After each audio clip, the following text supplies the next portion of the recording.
So it's a beautiful day out here in Nebraska. We've got about 75 degrees and just an absolute gorgeous day. So I thought I'd come outside for a little bit, stop working. Got the guys busy on our new rollout that's coming June 1st. And I wanted to talk to everybody about mobile home park data integrity. So if I asked you how many parks are in the United States, it's a relatively simple question, but I'd get a multitude of answers, depending on if you've built your own database, more like a spreadsheet, as that's more what people tend to utilize, as databases don't really work that great when it comes to Macs and Apple products. But if I turn around and ask you a more detailed question, how many how many parks are in the United States that have only mobile home lots and contain concrete streets? There's no way anybody's going to answer that. The problem that we've all had over the last 2-3 decades isn't enough data, or should I say, it isn't the lack of data, it's the lack of the integrity of the data that we're all keeping. So when we keep it in spreadsheets, it becomes a one-dimensional search tool. You've got your row that has all the record in it, but you cannot start storing more and more of that, nor does a spreadsheet live and breathe. So a relational database is a multi-dimensional database that can handle multi-layers of data.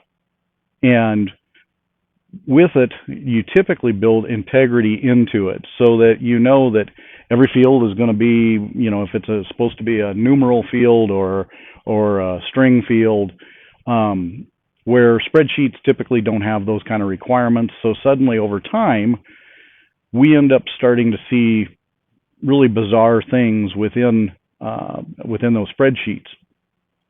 Now I know you've got sites that, hey, for $5,000, go ahead and download.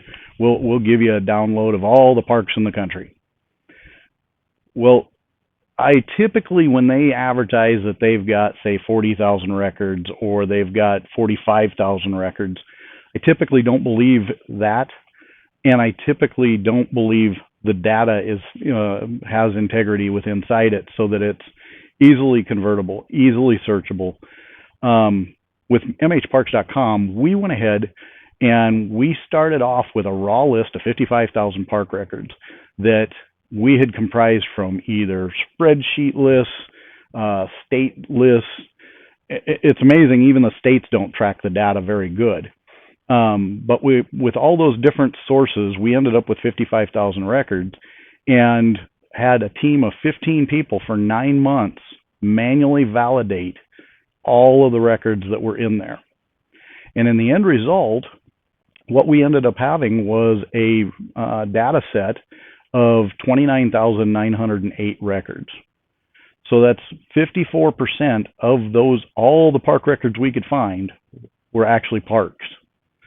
And I guess my question is, so what good is a park record in a spreadsheet if there's truly no park?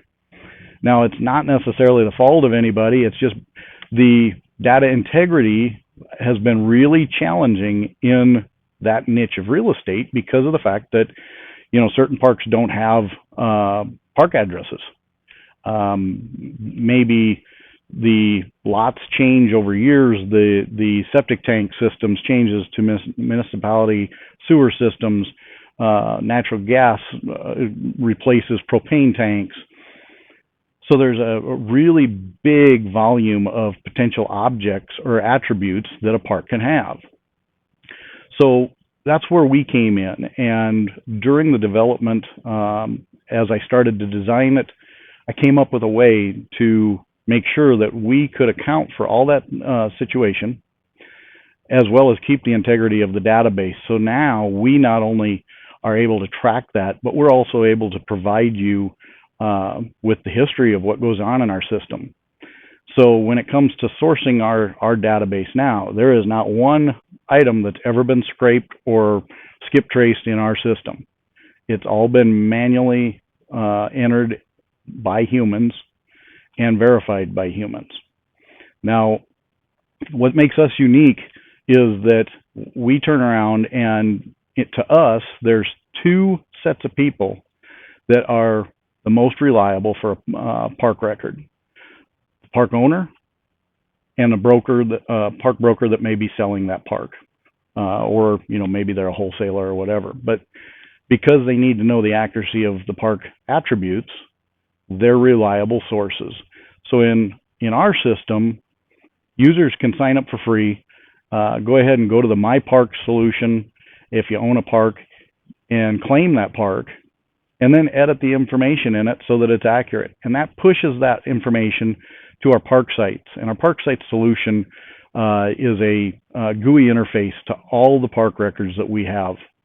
The other thing we do is if you're advertising a park for sale, and maybe you're a broker or you're an owner that wants to go ahead and sell their own park, when you publish your ad, we push that information that you've updated about that park directly into our park site system, our solution. And by doing that, our data set becomes a living, breathing, maturing data set. We don't just have one database, we've got multiples in our system, but so we call it a data center. If you've gone to our website or seen some of our advertising and go to our website after June 1st, you'll see we affectionately call our data center PAX, Park Analytics Exchange. And he's the one that keeps everything kind of going. He learns as you work in our different solutions. And we're going to continue growing it after our launch. We've got new things coming out more and more. But our goal is to be able to show you, and we currently can, show you the history of what takes place in our system. If a user updates a record, it tells you when that record was updated. If that park was advertised for sale, it tells you when that was. If that park got moved over to the sold parks solution that displays them as a comp, it tells you that information. So we're definitely a lot different than your traditional spreadsheet. And so check us out. Come on over to mhparks.com. Especially after June 1st, you're going to get to see an entirely new version of what we are.